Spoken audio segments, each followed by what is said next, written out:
I flip the pages of my life, every line that I write as I make history. You could see me, you could see me, you could see me, yeah. Cause my life is an open book, oh. My life is an open book, oh. My life is an open book as I make history. You could see me, yeah. I flip the pages of my life, every line that I write as I make history. You can see me on open book doing a talk show because singing is not my thing. But that is the theme song for Open Book. I want to say thank you so much to this gentleman we have inside the Centerfold. Thank you so much for staying with us. You're looking at Open Book, and we are inside the Centerfold with none other than the intellect, the one and only Sherwin Gardner. Sherwin. Good to be on the inside. After 3 seasons, I'm finally here. Imagine I do the theme song and I'm finally on Open Book. Thank you, Lord, I've arrived. Sherwin, now this man pick up and go Antigua and leave me. And then he's saying that he finally reached an open book. Nah, man, I don't follow where God is taking me, you know what I mean? So, but it's really good to be on the inside finally here. I know. And guys, we are in St. Helena, that is close to the airport. We linemen by Urban Ministries poolside. So you're going to hear the planes and everything else that is around. So Sherwin, you are celebrating 25 years in ministry. Horse, you look like 12. Thanks. I received that in Jesus' name. You look like 12 and you are celebrating 25 years in ministry. How does it feel to be a stalwart in gospel music in Trinidad and Tobago and the world? Well, I mean, it feels good. You know, I guess for me, the main thing is that out of all the years and all the ups and the downs that I'm still serving Christ, you know, even before singing, I'll have to put that first because the ultimate goal is to go to heaven. Yeah. So it feels good to be here, still serving Jesus, and to know that the gift and something that I've been doing from since I was a little boy is now paying off, you know, and you're seeing the fruits and the benefits and the blessings from it. Yes. You know, so I really bless God for that.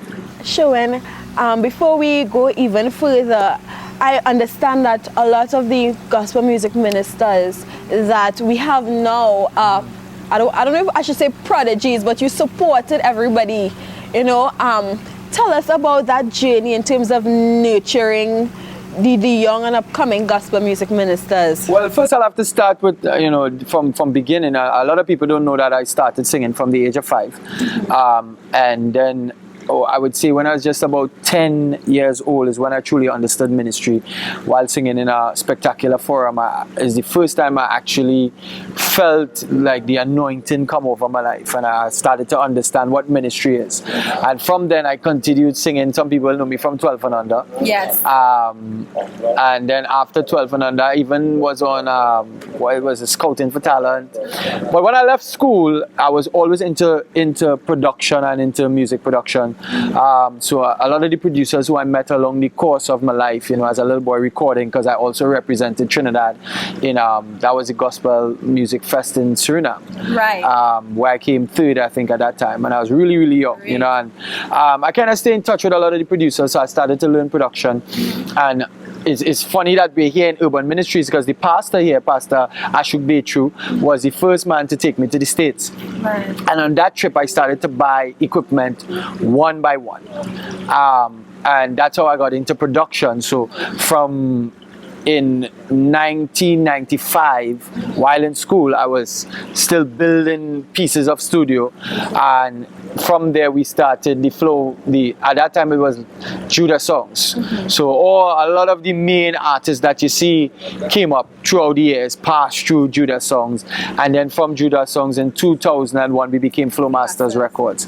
You know, so man, I can't even call names because if you look at the backbone of the younger generation of artists in Trinidad and Tobago, history will be written that, you know, I was kind of responsible for a lot that happened and motivating others, you know. So even if I didn't have a hand in a specific project, Yeah. the motivation or the people who really jumped to start their own came from seeing Judah songs and what we were doing. You know, guys like Shizzle and Tico and Guitar, Mention was with us. JD, when he got saved, he came into the Flow Masters family. that, yeah. And the list goes on. Cohen Duncan was a part of it as well. You know, so it just goes on.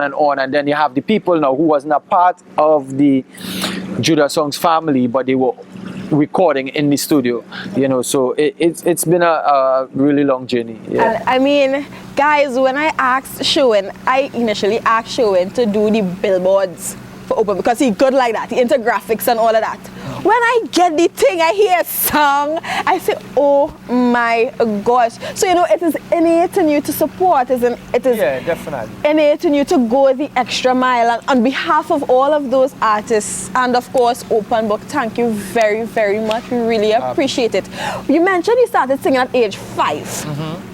Tell me how that came about. Well, my uncle Kennedy Patterson, he was really popular in Trinidad at that time, singing as well, along with Nicole Ballasing, Pierce Sisters and all of that. And we had a little competition in our home, and he said that whoever win, I'm gonna get the pack of rough tops. So we were singing for rough tops, and I sang "We Are the World" from Michael Jackson, and you know everybody's like, "Whoa, this boy could sing!" So they put me in church to sing the next morning, and I sang a old hymn from the hymn book that is called Jewels. Can you sing it? It says, when he cometh to take up his jewels, all his jewels, precious jewels, his love and his own, like the stars of the morning, his bright crown adorning, they shall shine in their beauty, his love and his own. So after I sang that, it kind of like, they were like, hey, this is real. And this woman came up in church and said that God is going to take me to the nations. And from that day onward, I started singing Himalaya Club, Spectacular Forum, and all over Trinidad and Tobago, you know. But I would say that when I really started reggae, because I always grew up singing contemporary gospel, was when I went to St. Augustine Senior Comprehensive. Oh my gosh, yes. Yeah. Yes. So in St. Augustine, at my year, you had guys like Tico, you had guys like Kevin Baker, who's on Boom Champions, and all these guys. All of us went to school together around the same time. Even Jabami was in my time, you know, and he went to school with me.